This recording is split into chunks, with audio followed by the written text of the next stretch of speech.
I started the journey in healthcare actually before IOTA. I collaborated with MyData before that, and basically this story that I'm going to tell is proof that this whole system is moving fairly fast in an unexpected way.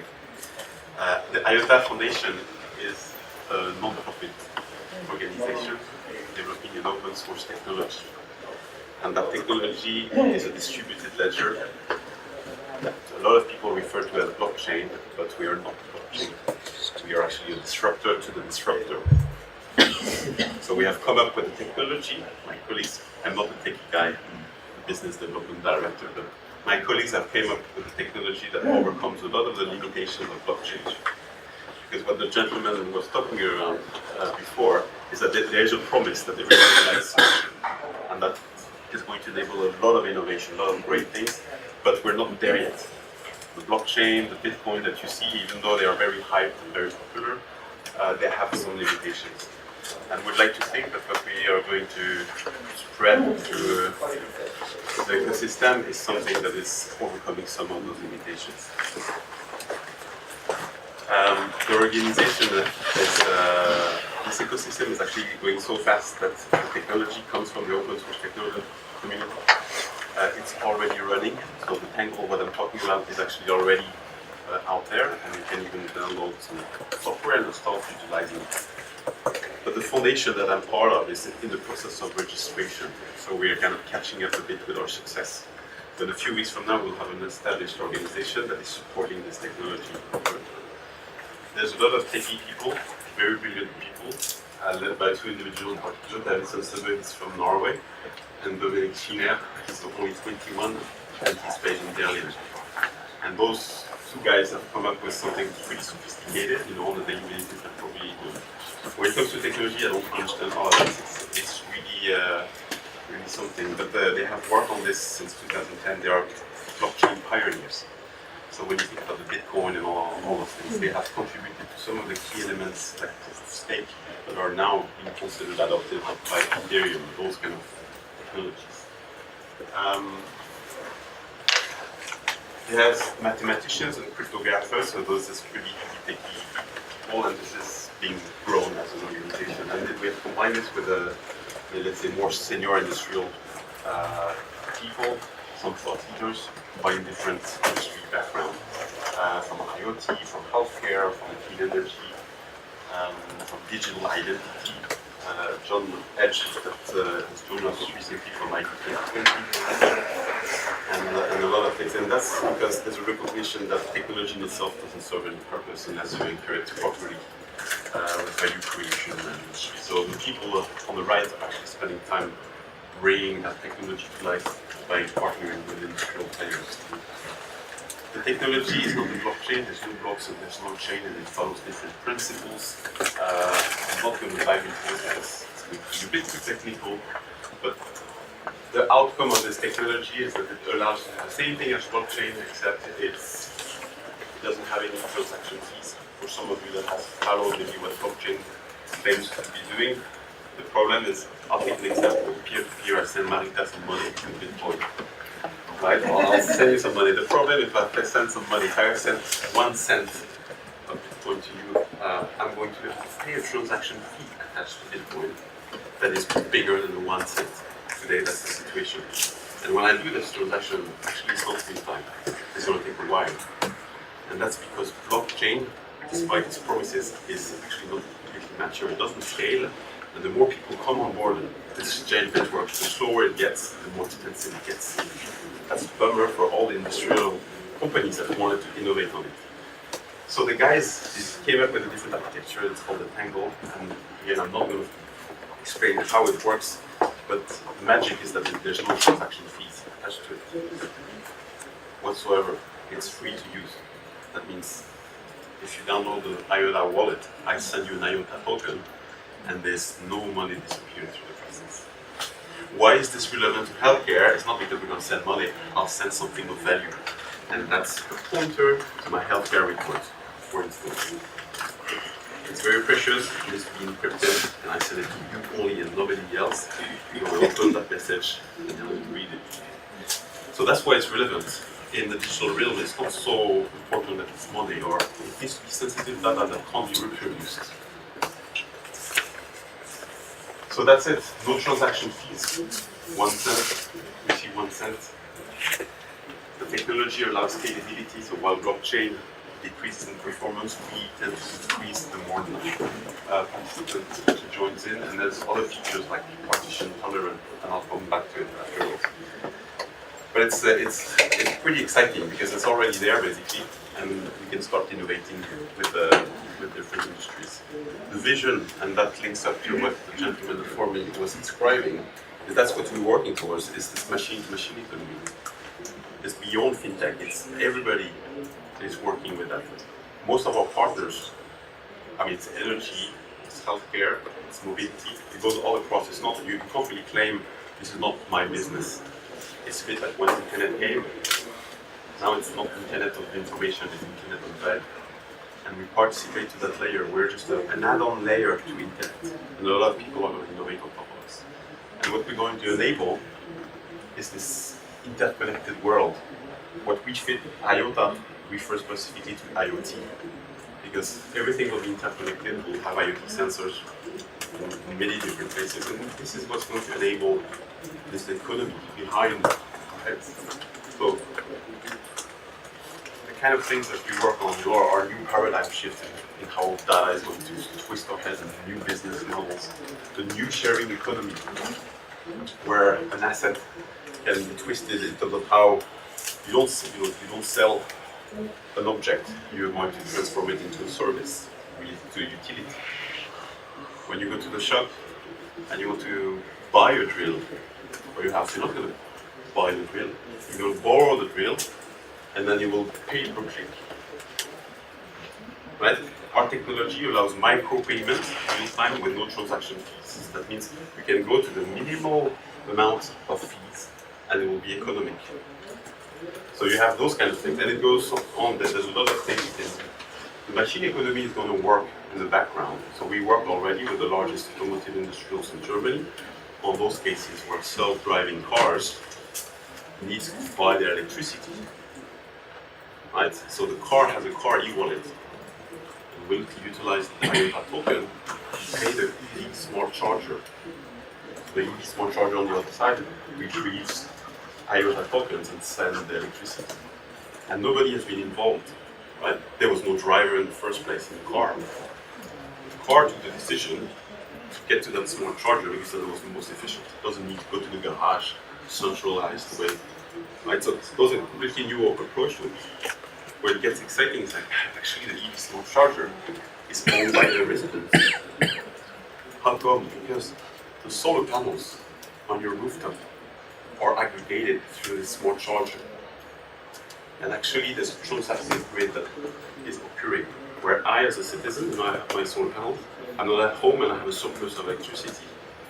With our technology, my smart meter can sell electricity to my neighbor, getting rid of the energy utility in the middle. So it's a completely new decentralized way of interacting. And then you have MyData, I was obviously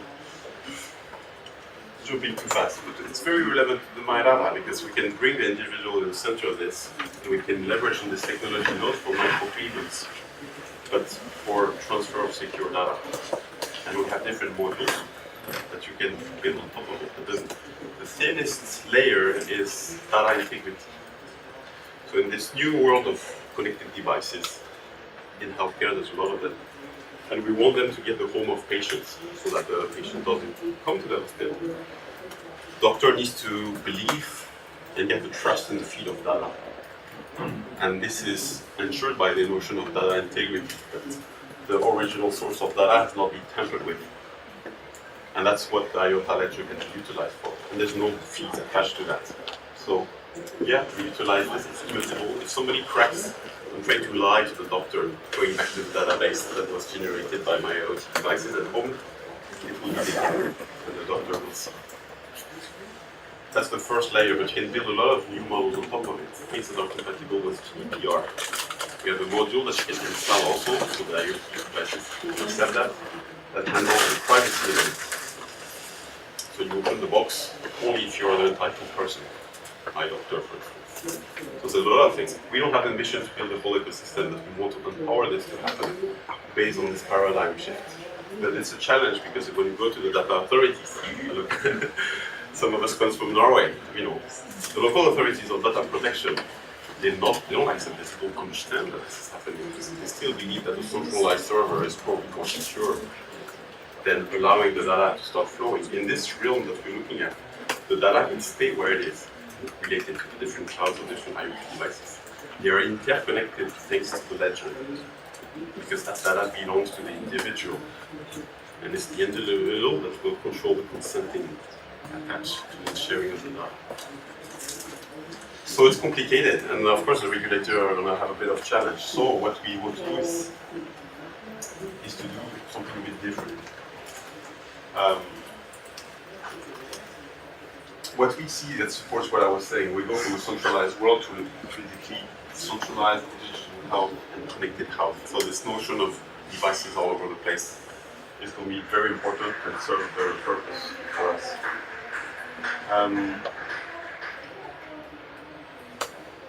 It's complicated for us because we're new tech, but as the gentleman was saying, actually this is combined with other things like machine learning and the Internet of Things in general. And this is going to happen, especially when it comes to connected devices, regardless whether the regulator accepts it or not. In Norway, people are still thinking about how can we work centralized way, build program silos and regions. And if they don't tackle the connected care, it will still happen. I will buy my connected care device and the data will be out there. Somebody will start harvesting and connecting those things, putting us at risk also of miscalculating and mismanaging the data. So it needs to be addressed. And we want to basically allow this to happen. We brought together in Norway an alliance that we would like to extend. For the moment, it's very Norwegian, but you have the leading clusters of healthcare on board. You have the leading university in Tallinn and the cybersecurity research center in Gjøvik. And together we're going to explore the potential. And we're going to support the idea of the sandbox I'm here to suggest. I'll come back to the sandbox is the idea we recognize that this is a bit disruptive, but in a positive way, and it needs to be experimented rather than just splashed. Therefore, we want to bring the parties together to simply explore what it is. And in fintech, they did this when blockchain came. They call it regulatory sandbox. The regulatory sandbox is that, yeah, we're going to observe what's happening for some startups and some innovation, but in a confined way in the digital space, so it doesn't spread to the whole country at once. We just need to qualify that it actually works. But we need to bring a mini ecosystem with all the participants on board.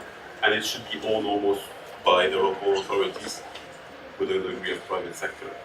And in there, we're going to demonstrate that this actually works and everybody's going to learn. And when everybody's comfortable, we can say it's not a sandbox. We can release it, and then the innovation will take place in the whole country. So this is a kind of big learning platform and a way to demystify. What we want to do is not to build a whole ecosystem ourselves, but we want to do is enable it. So IOTA being a very thin layer just above internet that allows the secure transfer, we want to be there and allow all innovation to be built on top of it and to explore the new paradigm. And we want to do this in different countries, in parallel.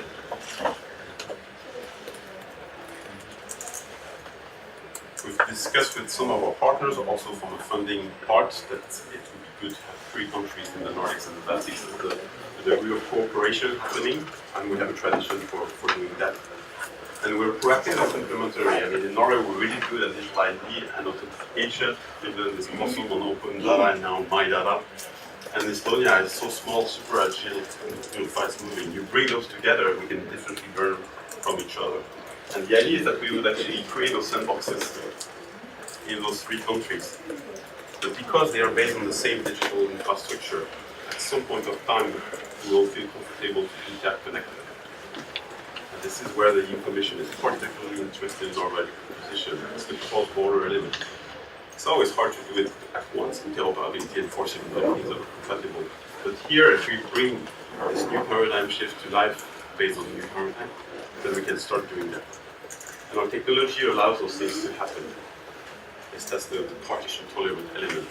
We can build those ecosystems based on distributed ledger in different countries and bring them together. If things doesn't work, we can detach them again and things still work. So there's a lot of versatility in there. And we have different partners, so for the moment a lot of our own Norwegian ecosystem. We have UCL, the University in London, is involved in doing already some work.